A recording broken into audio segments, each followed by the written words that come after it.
Olá, já estamos de volta para o terceiro e último bloco desse programa, um programa diferente, especial, em que estamos falando sobre os 3 tipos de filhos e a importância de morrer para o pecado, sepultar os pecados e ressuscitar para uma nova vida. Antes da gente continuar, para concluir esse tema, eu quero lembrá-lo que nós temos um curso bíblico totalmente de graça. Você pode receber esse DVD em sua casa. Nós enviaremos para o seu endereço, é só você mandar um e-mail para a gente ou telefonar para Novo Tempo. O nosso e-mail é arenadofuturo@novotempo.org.br. Você também pode visitar o nosso site e acessar o nosso blog. O nosso site é o site da Novo Tempo, novotempo.com. Põe barra a Arena do Futuro, é o nosso blog. Ali tem vídeos, mensagens, coisas boas para alimentar você espiritualmente. Além disso, nós estamos também no Twitter, @Arena do Futuro. Tá bem? Esperamos que você esteja sempre em contato conosco. Agora, prepare-se, porque vamos ao terceiro bloco, analisando como morrer para o pecado. No bloco anterior, eu deixei uma pergunta no ar. Como morrer para o pecado? Lembra? Eu falei, como? Agora você vai saber. Vou guardar aqui o meu DVD. E aí sim, nós vamos entender como morrer para o pecado. Você já sabe que pecado é transgressão da lei. O primeiro passo é o arrependimento. Aqui no livro de Atos dos Apóstolos, capítulo 2. Abra sua Bíblia comigo. Atos, capítulo 2, versos 37, 38 e 39. A gente não precisa ler tudo, mas o 37 em diante a gente vai começar aqui. Atos 2:37. Ouvindo eles estas coisas, compungiu-se-lhes o coração e perguntaram a Pedro e aos demais apóstolos: que faremos, irmãos?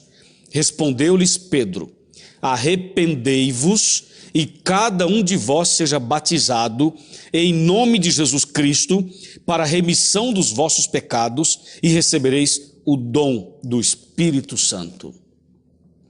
Ouviu isso? A pessoa precisa arrepender-se. O primeiro passo, então, para morrer por pecado, para sepultar os pecados, é justamente o arrependimento. Arrependimento é sentir tristeza pelo pecado cometido. É sentir tristeza por ter ofendido a Deus. Não é sentir tristeza pelas consequências do pecado, porque essas consequências irão me trazer algum tipo de opróbrio. Não. É tristeza por ter cometido o pecado e ter ofendido a face de Deus. Isso é arrependimento. A pessoa se arrependeu. O passo seguinte é confessar. Em 1 João capítulo 1, verso 9, primeira carta de João, aqui no finalzinho, capítulo 1, versículo 9, diz assim, ó: se confessarmos os nossos pecados, Ele é fiel e justo para nos perdoar os pecados e nos purificar de toda a injustiça, ou de toda injustiça. Primeiro o arrependimento, depois a confissão. Quando você for confessar os seus pecados, é importante que você o faça chamando-o pelo nome. Então você entende, para morrer para o pecado e sepultar os pecados, tem que arrepender e confessar os pecados. E depois disso, abandoná-los. Abandoná-los. Quem fumava, não fuma mais. Quem bebia, não bebe mais. Quem adulterava, não adultera mais. Quem mentia, não mente mais. Tem que morrer para o pecado e abandonar o pecado. Ou seja, arrepender, confessar e abandonar. Tá bem assim? Tá claro para você?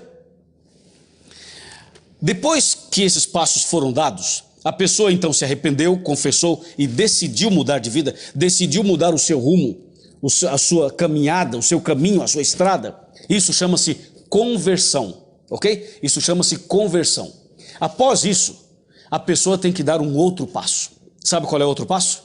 Sepultar todos os pecados. Sepultar, enterrar os pecados.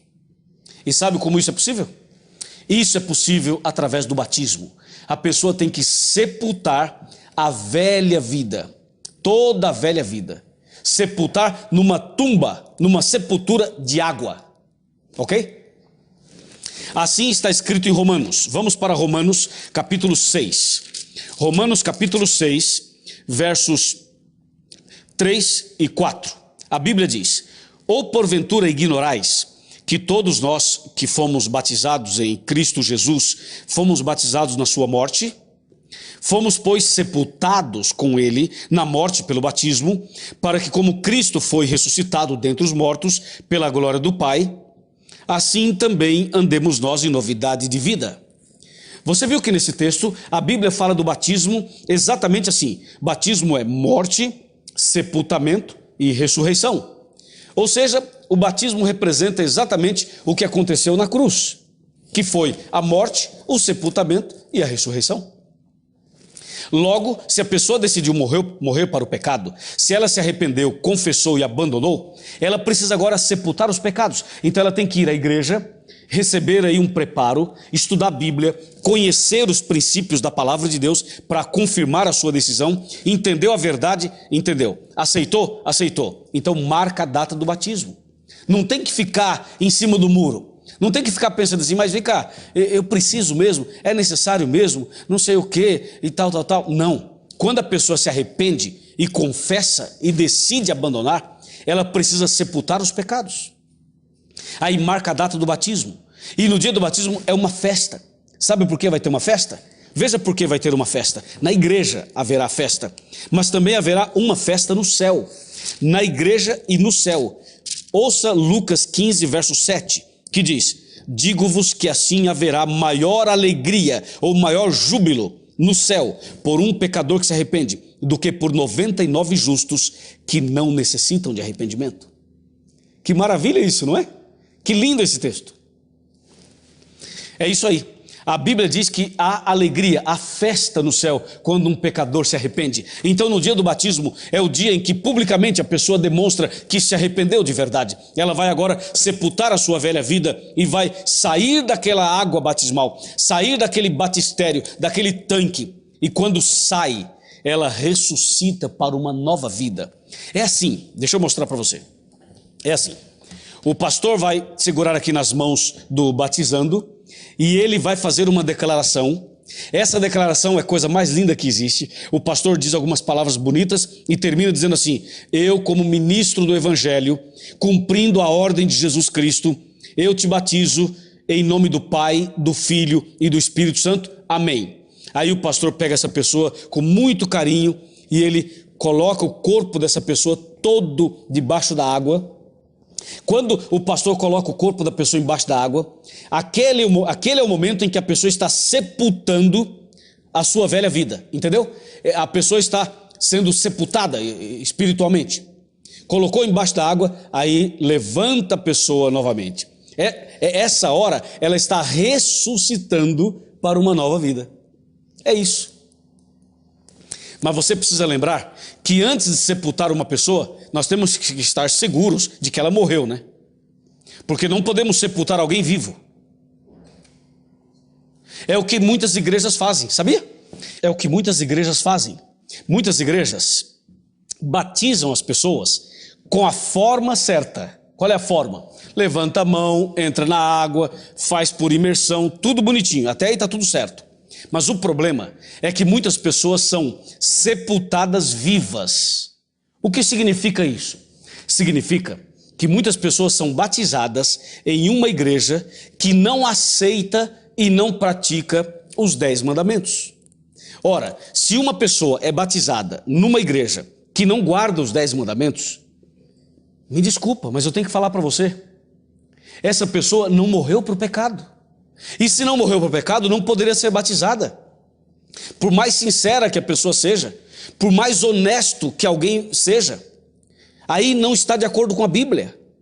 Ela precisa entender que para chegar ao momento do batismo, do sepultamento dos pecados, ela tem que entender o que é pecado e morrer para o pecado. O problema é que muitas igrejas dizem assim: aceitou Jesus, está bom. Só que essa pessoa não pratica os 10 mandamentos. E quando falamos nos 10 mandamentos, normalmente as igrejas aceitam 9. Somente 9. O 4º mandamento, que fala do sábado, as igrejas não aceitam. E sabe o que diz a Bíblia em Tiago, capítulo 2, verso 10? Você lembra desse texto? Mas eu vou ler para você uma vez mais. Tiago 2,10 diz assim, ó: pois qualquer que guarda toda a lei, mas tropeça em um só ponto, se torna culpado de todos. Ou seja, se a pessoa aceita 9 mandamentos, mas não aceita o 4º mandamento, é como se não guardasse nenhum. Dá para entender? Então, nesse caso, não se pode batizar alguém, mesmo que a forma esteja certa, mesmo que a pessoa aceitou Jesus no seu coração, mas ela tem que morrer para o pecado. E é justamente na hora do batismo que a pessoa sepulta a velha vida e ressuscita para uma nova vida. Amém? É assim que a pessoa se torna filha ou filho de Deus. Vamos fazer o seguinte? Agora eu quero bater aquele papo de coração para coração. Então eu vou sentar na minha cadeira e convido você a sentar comigo. Vamos conversar um pouquinho mais intimamente, como fazemos em todos os programas. Deixa eu colocar minha Bíblia aqui. Chega mais perto, vem cá. Chega mais perto. Olha aqui nos meus olhos. Chegou? Mais perto. Vem. Obrigado. Amigo, é o seguinte. Deus manda te dar um recado. Quando eu falo Deus manda, é porque a Bíblia manda. E a Bíblia é a palavra de Deus. Deus manda te dar um recado muito importante. Sabe qual é o recado? Olha o recado. Eu falei que Deus manda, é porque Deus manda mesmo. Eu não estou aqui tendo revelação, nada disso. É a Bíblia. Olha só. Atos, olha o que Deus manda te falar. Eu vou te falar. Atos 22, 16. Receba essa palavra. Atos 22, 16. Está bem aqui. Olha o texto. E agora, por que te demoras? Ouviu? Por que te demoras? Levanta-te, recebe o batismo e lava os teus pecados, invocando o nome dele. Não é incrível isso? A Bíblia está dizendo, por que te demoras? Por quê? Levanta-te, recebe o batismo, lava os teus pecados, invocando o nome dele. Sabe a quem foi dirigida ou dirigidas essas palavras? A Saulo. Saulo ouviu essas palavras de um homem chamado Ananias. As palavras foram ditas a ele: por que você te demora? Por que você está demorando, ô Saulo? Levanta, Saulo, recebe o batismo. E Saulo foi batizado. E olha quem foi Saulo. O grande apóstolo Paulo foi batizado também. Hoje, Deus está chamando você para concretizar o desejo que já está no seu coração. Deus está chamando você para ser batizado. Deus está chamando você para nascer de novo, para ter um nome no livro da vida, para ser um filho de Deus, uma filha de Deus. Então venha, aceite a Jesus como Salvador e aceite o batismo, para que você de verdade seja um filho de Deus, uma filha de Deus. Procure a Igreja Adventista do Sétimo Dia mais próxima da sua casa.